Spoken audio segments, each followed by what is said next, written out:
Amigos de Hatun Luna, muy buenos días. Una vez más, agradecido por la presencia de ustedes a través de las redes sociales y por hacer que nuestro canal de Hatun Luna y el programa Complementando mi Salud esté cada vez con más adeptos a través de las redes sociales. Obviamente esto por la calidad de los invitados que nosotros tenemos. En esta oportunidad nos acompaña también el doctor Ros Fuentes, el licenciado Lázaro Regalado Ponte. Un placer, Rod, tenerte nuevamente aquí compartiendo a través de las redes sociales toda esta información importante para todos nuestros, ¿cómo se puede decir? Internautas, ese sería el término, pero bien, en fin. Buenos días, Rod. Saludos.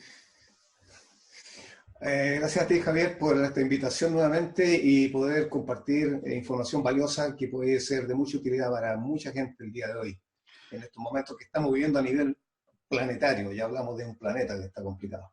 Sí, bueno, el día de hoy justamente nos reúne este tema, miedos, porque obviamente todos estamos pasando una etapa de miedos en este momento, una forma de relegarnos, ¿no? O anularnos, ¿no? O también puede ser una extraordinaria oportunidad para superarnos. Estamos entendiendo de que los miedos en este momento nos están causando una cierta cantidad de limitantes, ¿no? Estos miedos que son estos trastornos, ¿no? Que provocan obviamente la angustia, ¿no?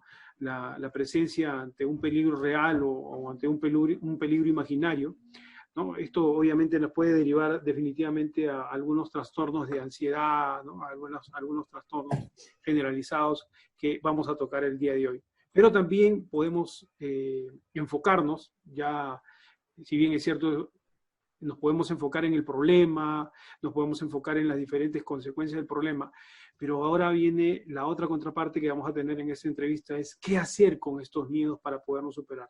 Mucha gente tiene miedo a de repente quedarse sin empleo, a quedarse sin economía, a que sus hijos se puedan enfermar, que ellos mismos se puedan enfermar, etcétera, etcétera, etcétera. Entonces, esta es una extraordinaria oportunidad, Rod, para que podamos nosotros transmitir a todas aquellas personas que nos miran miedos bajo la perspectiva de Rod Fuentes. Gracias, Javier. Mira, el tema de cuando tú mencionabas todo esto de lo que está pasando el día de hoy, ¿cierto? Y cómo enfrentarlo. A mí se me vienen a mi mente dos frases que hace muchos años atrás me impactaron y que le dieron, de cierta manera, un rumbo a mi propia existencia, ¿ya? Una de ellas, me acuerdo cuando estaba en Estados Unidos, un orador en una charla que participé, partió su charla diciendo que lo único constante es el cambio. Esta frase me dio vuelta mucho en mi mente, ¿ya? Porque como todas las personas, yo también pensaba que necesitamos una estabilidad constante, necesitamos que nada cambie, que todo esté bien. Y la verdad es que eso es una ilusión. Ya, los últimos 100 años de la humanidad, por lo menos en el mundo occidental, hemos vivido con una aparente tranquilidad. Es decir, después de la Segunda Guerra Mundial no han habido grandes cosas que impacten a la humanidad como lo que está ocurriendo el día de hoy. Entonces, la gente que nació en esta fecha pensó que lo constante era la estabilidad. Y la verdad es que si tú analizas la historia de la humanidad ha sido siempre un constante cambio. ¿Ya? El señor que daba esa charla era un veterano de guerra. Yo tengo amigos en los Estados Unidos, bueno, algunos ya han fallecido en esa época, que habían estado en Corea, habían estado en la Segunda Guerra Mundial, ya personas mayores. Los conocí, hablé con ellos. ¿Ya? Y para ellos tenían una visión diferente del mundo a la que tenemos el día de hoy, donde quizás la culpa la tengan los gobernantes, quizás la culpa la tengan los políticos que han tratado o han instilado en nuestra mente ciertas ideas que no son reales, ¿ya? Que todo está asegurado, que tú tienes para algo, necesitas algo, tienes un seguro, tú tienes un desempleo, tienes un seguro de desempleo, tienes un bono, los políticos nos han acostumbrado a esas cosas, pero eso, si tú lo analizas a través de la historia, es algo que no fue así. Sí, la gente en los tiempos antiguos se las arreglaba con problemas como este y mayores. Pensemos en la plaga que atacó a la Edad Media en el año 1450 aproximadamente a toda Europa y dejó la grande. O sea, la verdad es que esta pandemia que estamos viviendo es un día de picnic comparado con la plaga negra, la peste negra. Entonces, lo único constante es el cambio. Yo creo que el coronavirus es un gran maestro que nos viene a recordar quiénes somos, que nos viene a recordar que somos seres humanos que hemos podido llegar hasta esta fecha y construido una civilización, y hemos construido una civilización porque somos grandes, porque somos capaces de sobrevivir, hemos sobrevivido a los terremotos, hemos sobrevivido a Chile muchas veces, pero igual, hemos sobrevivido, ¿cierto?, a tremendos cataclismos, hemos sobrevivido a guerras, hemos sobrevivido a hambruna, hemos sobrevivido a la peste negra, y teníamos un país, un mundo bastante estable. Pero eso no es la realidad es que todo está en un constante cambio, y el coronavirus nos viene a enseñar esto. ¿Cuál es la razón? Sí, perdón. Dale. ¿Cuál es la razón de que haya tanto cambio? De que eso solamente a través del cambio puede darse la grandeza del ser humano. No es que estos cambios vengan a atormentarnos y a hacernos pedazos, sino que son la oportunidad de crecimiento, la oportunidad de obtener sabiduría, de obtener valor, de obtener astucia, de obtener todo lo que un ser humano puede tener. Bajo esa línea de lo que estás explicando, como bien dices, ¿no? O sea, lo único constante es el cambio, pero ¿cómo estamos preparados nosotros para enfrentar estos cambios? En realidad no estamos preparados para enfrentar estos cambios. O sea, quiere decir, como tú dices, ¿no? Siempre nos venden el seguro del auto, el seguro familiar, la estabilidad económica, la estabilidad laboral. O sea, estamos creados en una burbuja en la que creemos de que todo debe estar en equilibrio y que lo equilibrado es lo correcto, más aún allá lo diferente. Exacto. Mira, lo que pasa es que hemos creído ilusoriamente que nosotros debemos vivir una estabilidad. Esa estabilidad está bien alcanzarla, pero que esa estabilidad no vaya contra nuestra propia grandeza, porque en la estabilidad podemos entrar en lo que se puede llamar una zona de confort, donde finalmente nos acomodamos, vivimos en el ocio, o vivimos en la tranquilidad y no crecemos como seres humanos, ¿ya? No crecemos. Hay otra frase que te quiero también, quiero recordar en este minuto que también me impactó muchísimo, que es una frase que acuñó este famoso escritor Mauricio Maeterlinck, que también vivió en épocas pasadas, donde él también vio muchas cosas terribles, que decía, ¿qué es el hombre o el ser humano sino un Dios atemorizado? Entonces, esto nos habla de una grandeza enorme que tenemos nosotros. Y el coronavirus nos viene a decir, oye, saca tu grandeza ahora. Te doy la oportunidad de que saques tu grandeza. En los momentos de plena estabilidad, donde no pasa nada, que todo está bien, todo me lo dando, yo me transformo en un débil, en un alfeñique espiritual, en un alfeñique mental, en un alfeñique emocional. Este es el momento de crecer como persona. Entonces, si no entendemos esto, vamos a sucumbir frente a esta pandemia, vamos a sucumbir frente a los desafíos. Pero si nos damos cuenta de que somos dioses atemorizados, si le quitamos el temor, nos transformamos en dioses. Entonces, esa es la clave de todo, ¿ya? Ahora, obviamente que aquí hay un procedimiento que vamos a compartir esta mañana, ¿no? Un procedimiento que quizás no nos dé para, porque el tema es bastante amplio, quizás nos dé para un par de sesiones. Vamos a tratar de hacerlo lo más conciso posible, pero creo que ahora nosotros en este tiempo vamos a tratar de poder conseguir la mayor información y obviamente desarrollar el tema. Si nos queda corto por el tiempo, por favor, te volvemos a comprometer para el próximo jueves o viernes, y así que por ahí estamos comprometidos con ese tema, pero vamos, dándole. Entonces, Lázaro, ¿tú tienes alguna pregunta al momento? Sí, es interesante lo que dice Rod, que somos dioses atemorizados, ¿no? Esa frase de verdad que me ha impactado, ¿no? Y bueno, mira, desde el punto de vista de la medicina tradicional china, el miedo tiene que ver con el riñón, con el reino del agua. Entonces, cuando uno tiene miedo, ¿verdad? Este reino se ve afectado. ¿Por qué? Porque el agua tiene que ver con dos órganos importantes, el riñón y la vejiga. Y entonces, como estos dos órganos, al tener nosotros miedos, no están funcionando adecuadamente. Caemos en pánico, en un pánico que digo yo que es un pánico desmedido, y por supuesto hay una afectación de órganos importantes como los huesos y el oído. Mira cómo es, cómo el miedo, ¿verdad? Nos frena, nos afecta estos dos órganos importantes.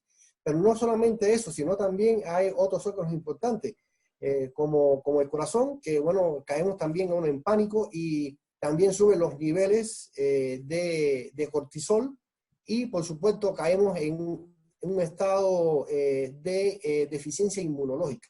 Mira todo lo que provoca el miedo, según la medicina tradicional china. como decía Rob, ¿no? Tenemos que superar ese miedo, es el momento de que nosotros podamos, ¿verdad? Engrandecernos como lo que somos, ¿verdad? Somos, digamos, en la creación, estamos en lo más alto, ¿no? Entonces, el miedo no nos puede frenar a la hora de nosotros hacer la misión que ya tenemos, ¿no? En esta tierra. Y bueno, la medicina tradicional china, engloba, ¿no? En este elemento, en el elemento agua, el miedo, y bueno, tiene sus consecuencias desde el punto de vista tanto psicoemocional y también desde el punto de vista biológico. Bueno, es lo que puedo yo aportar, ¿no? En cuanto a, digamos, a la medicina china. Perfecto. Entonces, continuando con lo que estaba comentando Rod, cuando hablamos de estos dioses atemorizados, que somos todos, frente a una realidad, ¿cómo poder controlar esta realidad recreada, ¿no? Porque obviamente nosotros recreamos nuestra realidad. Entonces, si yo dentro de mi mente estoy contemplando de que va a haber un desastre, o que ya soy una persona que solo ve que un familiar está directamente o me atañe de manera directa, ahí empieza el pánico, la ansiedad, ¿no? la preocupación excesiva. Entonces, ¿cómo cambiar este pensamiento para que no nos lleve a estos temores? Oye, mira, tomando la idea, somos dioses atemorizados. O sea, ser humano es una ecuación. Ser humano, ¿cierto? Es igual Dios más miedo, ¿cierto? Si le quitamos el miedo al ser humano, ¿cierto? Transformamos en un Dios. Entonces, ¿cómo hacerlo? ¿Cierto? ¿Cómo hacerlo? La verdad es que este tema del miedo hay que enfocarlo desde tres perspectivas distintas. ¿Ya? Lázaro ya aportó material muy importante respecto al efecto que tiene, ¿cierto?, en la medicina, el miedo. Yo voy a aportar respecto a cómo enfocarlo para que no exista. ¿Ya? Lo enfocaremos de tres maneras. Primero, como emoción propiamente tal. El miedo como una emoción que está dentro de nosotros. Y para ello me voy a referir un poquito no al modelo THC, que es el modelo que yo desarrollé tiempo atrás, donde el ser humano lo dividimos en tres partes, que coincide plenamente con esta figura de la trilogía andina. ¿Ya? Cuerpo, Puma, ¿cierto? La serpiente cuerpo, Puma es la parte emocional, subconsciente, y el cóndor es la mente consciente, la parte espiritual es la mente consciente. El ser humano siempre tenemos que concebirlo de esta manera. Por eso voy a hablar de tres formas de acabar con el miedo. En la parte física misma, nosotros tenemos la emoción, tenemos una sensación que nos llena y que nos paraliza. Pero esta emoción, tal como esta figura lo muestra, depende de una energía superior, que es la parte subconsciente, la energía de esa emoción, que está dado por un hábito mental. Hay un hábito mental de tener miedo. ¿Ya? Es el segundo paso. Y el tercer enfoque, que va más arriba, esto es jerárquico, que es a nivel del cóndor, tenemos una actitud mental que genera ese hábito. Entonces, tenemos una línea descendente aquí, jerárquica, y que domina todo lo demás. La actitud mental genera un hábito mental. La actitud mental frente al mundo, frente a la vida. Por eso yo comienzo con esta frase, para empezar desde la actitud más alta. Somos dioses atemorizados, una actitud frente a eso. Que nos consideramos inválidos, que somos personas que tenemos pocos recursos, etc., tenemos una actitud equivocada y eso va a generar un hábito mental, y el hábito mental se transforma en una emoción, que es el miedo que te va a paralizar. Por eso voy atacando en estos niveles jerárquicos. Entonces, la emoción misma, ¿cierto? Si tú terminas con el hábito mental, claro, no puede existir la emoción. Y si tú terminas con la actitud o cambias la actitud, no puede existir ni el hábito ni la emoción.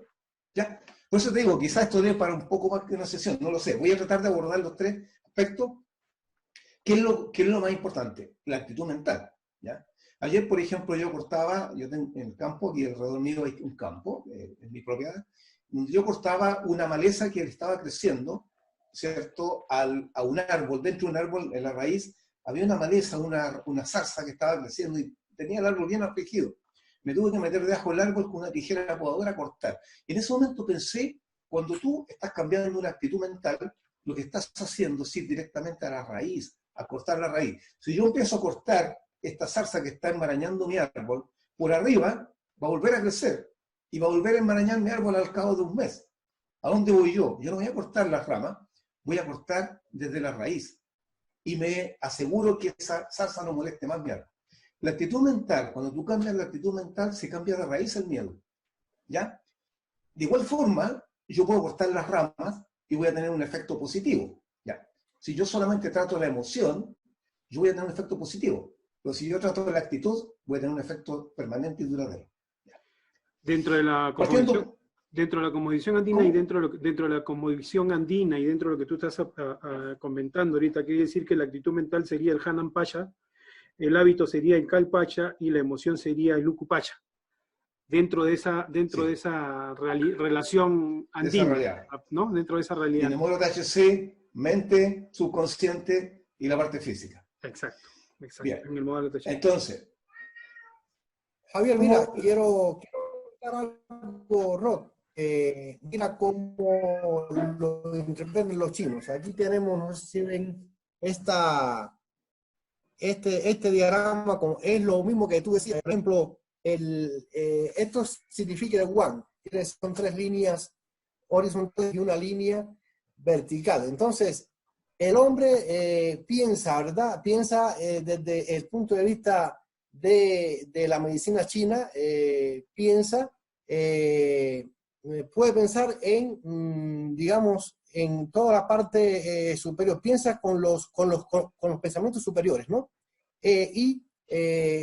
Ese que es con el cielo que lo comunica con el sentimiento y lo convierte en acción. Dicho de otro modo, ¿verdad? Piensa que tiene que hacer algo, siente que tiene que hacer algo y lo hace en perfecta armonía. Quiere decir que él se conecta, ¿verdad? Con los pensamientos, digamos, que vienen de arriba, ¿verdad? Con el sentimiento, ¿verdad? exacto. Y lo hace en acción, según los principios de la medicina china, ¿verdad? Entonces, exactamente. Estoy corroborando, ¿no? Lo que tú decías de tu teoría, ¿no? Que es muy interesante. ¿Vale? A mí de verdad que me apasiona, ¿no? Lo que tú has, digamos, desarrollado, ¿no? En cuanto a estas teorías andinas que bueno, encierran, ¿no? De un cierto modo, ¿no? Lo que, según la medicina tradicional china, ¿verdad? Digamos, sus principios. Entonces, el símbolo, ¿verdad? De las 3 líneas horizontales con la línea vertical, yo estoy, digamos, corroborando ya con lo que tú estás ya, diciendo, ¿no? Según tus descubrimientos, ¿no? Tus teorías. Muy interesante, muy interesante. Así es, gracias Lázaro, mira, coincide, las verdades siempre coinciden. Cuando hay divergencia alguien está equivocado, pero cuando coinciden siempre hay una verdad, venga de donde venga. Ya, de cualquier cultura estamos llegando a la misma verdad. Nos ha tomado muchos años poder entender estas cosas, 20 o 30 años poder llegar a este destilado de información y entregarlo de esta manera. Ha sido un trabajo largo, pero se ha hecho. Mira, la emoción misma que la persona siente, este miedo, por hablemos así, el miedo, viéndolo solamente en la perspectiva como emoción misma, es un mensaje que viene del subconsciente. ¿Ya? Toda emoción que venga a un ser humano, ya sea el odio, ya sea la tristeza, el enojo, el miedo, la angustia, la ansiedad, etc., todas ellas las vamos a considerar a partir de ahora, en estas explicaciones, como un mensaje del subconsciente, un mensaje protector. ¿Ya? Normalmente la psicología lo que está tratando de hacer y lo que nos han enseñado desde que somos niños a escapar de las emociones. Escápate de la emoción. ¿Ya? Y resulta que la emoción, como proviene del subconsciente, tiene un rol protector. Es decir, a nosotros nos han enseñado que son malas y que tenemos que huir de ellas. Huye de la ira, huye del... Resulta que si son mensajes, cambia completamente el sentido de la emoción. Porque si alguien viene a darte un mensaje y uno trata de escapar del mensaje, ese mensajero te va a perseguir. Porque si es un mensaje importante y él tiene que darte ese mensaje, porque es un mensaje que te conviene que lo escuches, te va a perseguir por todos lados. Y si tú no lo escuchas y le cierras la puerta, te va a golpear la puerta y probablemente te derribe la puerta si tú no lo escuchas. Entonces, desde esa perspectiva, la emoción no es negativa. ¿Ya? ¿Qué pasa cuando un mensajero te viene a dejar un mensaje y tú no le abres la puerta? Te va a golpear hasta que lo escuches, quizás te va a derribar la puerta hasta que lo escuches, ¿cierto? Si nosotros tratamos de huir de la emoción del miedo, tratamos de escapar o apagarla, lo que va a pasar es que finalmente esta emoción va a aparecer como sea y nos va a destruir. Cuando tú le abres la puerta al mensajero y le dices, ¿qué es lo que quiere?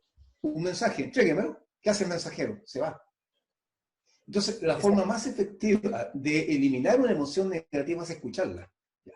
La gente está tratando de escapar del miedo a este minuto, ¿ya? Y al escapar del miedo, porque los psicólogos nos han enseñado a escapar del miedo porque lo ven como algo negativo. Si tú lo ves como un mensaje solamente, deja de ser algo atemorizador, le prestas atención y el mensajero se va a ir, porque te entregó el mensaje. Ahora, una vez que te entrega el mensaje, si tú no escuchas lo que el mensaje está diciendo, va a volver el mensajero a darte el mensaje, ¿no? Entonces, el subconsciente es un sirviente bastante obediente y busca nuestro bienestar, nuestra protección, ¿ya? Pero el problema está que el subconsciente no tiene lógica. Entonces, de pronto, te puede estar dando un mensaje exagerado, ¿ya? Y te puede estar diciendo, viene Atila a destruir la ciudad, y no es Atila, es alguien que vino nomás, que no es Atila. Entonces, pero si tú escuchas el mensaje, el mensajero se va a calmar, ¿ya? Entonces, este mensaje, ¿cierto? El miedo tiene un significado, una evaluación, un juicio mental detrás de él. Y ahí está la clave. Por eso tenemos que ir al hábito y tenemos que ir a la actitud, ¿ya? Entonces, la emoción del miedo es como una especie de alarma, ¿ya? Es una alarma, es un mensaje que te empieza a decir hay peligro, peligro, peligro, peligro. Entonces, cuando tú lo escuchas, ¿cierto? Ese mensaje va a empezar a disiparse. Entonces, ¿cómo lo hacemos? Cuando tengamos miedo, no escapemos del miedo. Lo vamos a la práctica, te voy a hacer un efecto, algo práctico, ¿ya? Y te lo voy a decir que esto nace de la investigación que hizo un psicólogo hace varios años atrás, y que yo la conocía en los Estados Unidos y que es muy poco conocido, un psicólogo que era el único que era capaz de realmente tratar los problemas de la gente. Y cuando estudiaron a este psicólogo, ¿qué es lo que hacía? Un grupo de investigadores, entre los cuales estaba un amigo mío, se dieron cuenta que él le hacía una pregunta a la persona, una pregunta a todas las personas. Ellos creyeron que era el método, y no era el método, era la pregunta que le hacía. ¿Cuál era la clave de por qué tenía el éxito que los demás no tenían? La pregunta que hacía él era, ¿dónde sientes esa emoción? Y las personas tenían que preguntarse en qué parte del cuerpo sienten la emoción. Y una vez que la decían, por ejemplo, siento el miedo en el pecho, siento el miedo en la cabeza, siento el miedo en las piernas. Bien, o siento la emoción. Ponle un nombre a esa emoción. Y la gente se sorprendía que a veces el nombre que le ponían a la emoción no era la emoción que ellos creían. ¿Ya? Por ejemplo, algunos decían, yo creía que tenía tristeza y la verdad es que tenía rabia. Yo pensaba que yo tenía miedo y la verdad es que tenía tristeza. Entonces, ¿y por qué ocurre esto? Porque no nos hemos conectado con las emociones. Al no conectarnos con las emociones creemos que son ciertas y pueden ser otras. Cuando esta persona empezó a enseñarle a la gente a conectarse con la emoción, algo más curioso empezó a pasar. La emoción empezó a desaparecer. Y cuando tú prestas la atención, por ejemplo, yo tengo miedo, supongamos ahora, que como te digo, yo estoy enfocando en este minuto solamente en el efecto. ¿Ya? Claro. No estoy enfocando en el hábito que creó la emoción ni en la actitud, que es los pasos siguientes. Pero si yo voy solamente a la emoción y yo detecto dónde está la emoción, en qué parte de mi cuerpo está, puede estar en la cabeza, puede estar en el pecho, puede estar en las piernas, puede estar en los genitales. Hay mucha gente que tiene miedo en la zona genital. ¿Ya? Yo me di cuenta cuando niño, por ejemplo, yo tenía el miedo allí. Cuando niño me acuerdo que estaba dando una prueba, tenía 7 años, y el profesor dijo que eran 2 minutos para entregar la prueba, y a mí me faltaban como 3 preguntas. Y en ese minuto sentí un dolor tan tremendo en la zona genital que no podía entender, ¿ya? ¿Qué de qué se trataba? Y me inhabilitó para poder contestar las preguntas. Y en ese momento pensé, tenía 7 años de edad, ¿qué está pasando conmigo? De esa época que vengo estudiando el miedo. En ese momento me di cuenta que la emoción tiene una concentración física. Cuando estudié lo de este psicólogo me hizo mucho sentido. Resulta que cuando tú detectas dónde está y le preguntas, ¿qué quieres de mí? ¿Qué buscas de mí? Te va a dar la respuesta. Y te va a decir, por ejemplo, protégete de esto. Y en ese momento la emoción se diluye. Pero esa pregunta que, para poder justamente redondear lo que tú estás diciendo, esa pregunta, ¿se la haces al inconsciente? ¿La haces en un proceso de calma? ¿La haces en un proceso de hipnótico? ¿Simplemente la lanzas? a ver qué sucede. ¿Cuál sería el método adecuado simple. para preguntarle a esa emoción? Es muy simple. Solamente te sientas, te relajas un poco y ubicas dónde está la emoción. Nada más que eso. Muy simple. Igual es un proceso hipnótico, ¿ya? Pero muy simple. Y una vez que detecta dónde la estoy sintiendo en la cabeza, bien. Ok. Ahora que ya sé dónde está, ¿qué nombre le pongo? Porque puede que sea una emoción que no es la que tú crees. La gente, por ejemplo, cuando me dice tengo angustia, angustia puede ser miedo, puede ser rabia, puede ser frustración, puede ser impotencia, puede ser muchas cosas. Cuando tú le pones un nombre, primero te hace un sentido. Y cuando tú le pones el nombre, a veces solo ponerle el nombre a la emoción basta para que se disuelva. ¿Ya? Y te das cuenta que es algo que tú no pensabas que era. Y en ese minuto puedes incluso darte cuenta que es ridículo lo que estás sintiendo. Por ejemplo, estoy sintiendo frustración cuando, no sé, era algo que me creía que era miedo. Y dice, bueno, ahora frustración, no es tan terrible lo que estoy sintiendo. Y en ese momento la emoción, por el solo hecho de etiquetarla, puede que desaparezca. Pero si no desaparece, en ese momento pregúntale, ¿por qué estás aquí? ¿Qué me vienes a enseñar? Pregúntale a la emoción directamente. Cuando le preguntas a la emoción, le estás preguntando a tu subconsciente. Y el subconsciente te va a dar una imagen o te va a entregar una frase y te va a dar el mensaje. En ese momento, la emoción va a haber alcanzado su objetivo, el subconsciente va a haber alcanzado su objetivo y se va a disolver. Así de simple. Si no lo creen, pruébenlo. Lo hemos usado en terapia miles de veces. A ver, Con tenemos una resultado pregunta. excelente. Tenemos una Sí. pregunta de Robert Vizcarra. Robert, ¿qué tal? ¿Cómo estás? Buenos días, bienvenido. Buenos días. Breve, porque vamos a entrar a un pequeño corte comercial, ¿ya? Tenemos 3 minutitos y luego vamos a entrar a un pequeño corte y vamos a retomarnos, por favor, les vamos a enviar nuevamente el enlace. ¿Correcto? Tu pregunta, Robert, adelante. Sí, muy buenos días. Buenos días, maestro Rob. Hola, ¿cómo estás? Muy bien. Mi pregunta iba por el lado de, vamos entonces ubicando la emoción, ¿no? Pero para eso yo tengo que estar relajado. La persona, el paciente tiene que estar relajado. Como usted dice, de pronto vienen ya estas preguntas. ¿Y qué sucede si la persona esto lo asocia al nombre de una persona? Usted me dice, hay que ponerle un nombre, ¿no es cierto? ¿Qué me ha venido a enseñar el asunto, no?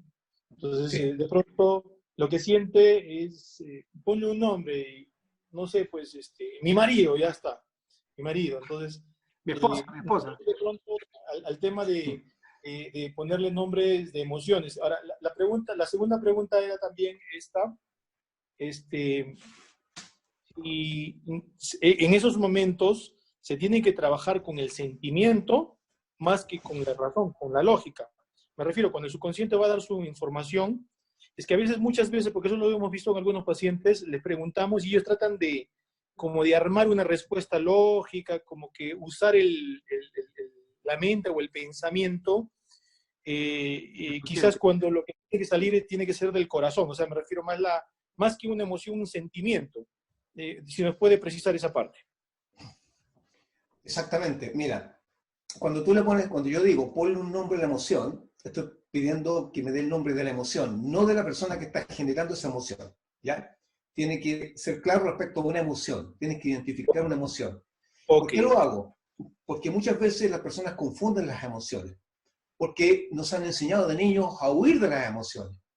Y lo que estamos haciendo aquí, nosotros, es empezar a utilizar las emociones como si fuera un coach personal que tienes tú. El subconsciente puede llegar a ser un coach, ¿ya? Pero siempre recuerda que el subconsciente ha sido programado. Por lo tanto, es un coach que te va a enseñar cosas importantes, pero finalmente él no va a ser realmente tu último maestro. Tu maestro va a ser tu parte espiritual o tu parte mental, ¿ya? Pero en una primera instancia se transforma en un coach porque te va enseñando cosas que tú no sabes de ti. Entonces, cuando tú le dices, dime, ¿qué estoy sintiendo? O sea, ponle un nombre, tú le pones un nombre, identifican la emoción, no la razón, con la emoción, porque lo emocional es subconsciente. Lo racional pertenece a un nivel más alto, Puma o Cóndor. Nosotros estamos trabajando solo en este nivel, en este instante. Entonces, al ponerle el nombre, se te pueden aclarar muchas ideas. Y es muy diferente, por ejemplo, tener rabia contra algo a tener tristeza contra algo. Te cambia la actitud mental. Al identificar qué emoción estás sintiendo, a veces se produce un cambio inmediatamente en los niveles superiores, ¿ya? Cambia a nivel de la interpretación, o el juicio o evaluación de esa emoción. Eso puede cambiar y hacer que la emoción se disuelva por sí sola. No lo sé, puede pasar, a mí me ha pasado. Pero si no pasa... El tiempo de respuesta no debemos permitir que sea muy largo porque si no estaríamos metiendo la razón, ¿no es cierto? Sí. Tiene que ser algo bastante corto o no. Inmediatamente. Tú tienes que decir, ¿qué es esto? Es como probar, si tú pasas por una mesa y están comiendo las personas, están comiendo y hay un azucarero con azúcar blanca y hay un salero pero están en un mismo recipiente. ¿Cómo puedes saber tú si una es sal o azúcar? Tú pones un dedo, untas un dedo y lo pones en la boca y dices, ah, no, esto es sal, ah, no, esto es azúcar. Lo mismo, yo le digo, ¿dónde la sientes? Una vez que identifica, dile, ponle un nombre. Métete en ella, experimentala y ponle un nombre. Tanto, ya, pruébala de nuevo. ¿Es frustración? ¿O es rabia? ¿O es miedo? ¿O es tristeza? ¿O es odio? Bien, Es permíteme, como probar el azúcar. Y excelente. ahí dice, ah, no, esto es rabia, esto es miedo, esto es tristeza. Y en ese momento puede que se disuelva. Listo. Si no se disuelve allí, viene el paso siguiente. ¿Cuál es el paso siguiente? ¿Qué me quieres enseñar? ¿Qué lección me traes? Y te quedas relajado sin hacer ningún esfuerzo, porque meterías la voluntad, cambiarías, entrarías tú a intervenir, ni rechazas nada. Te va a venir una imagen.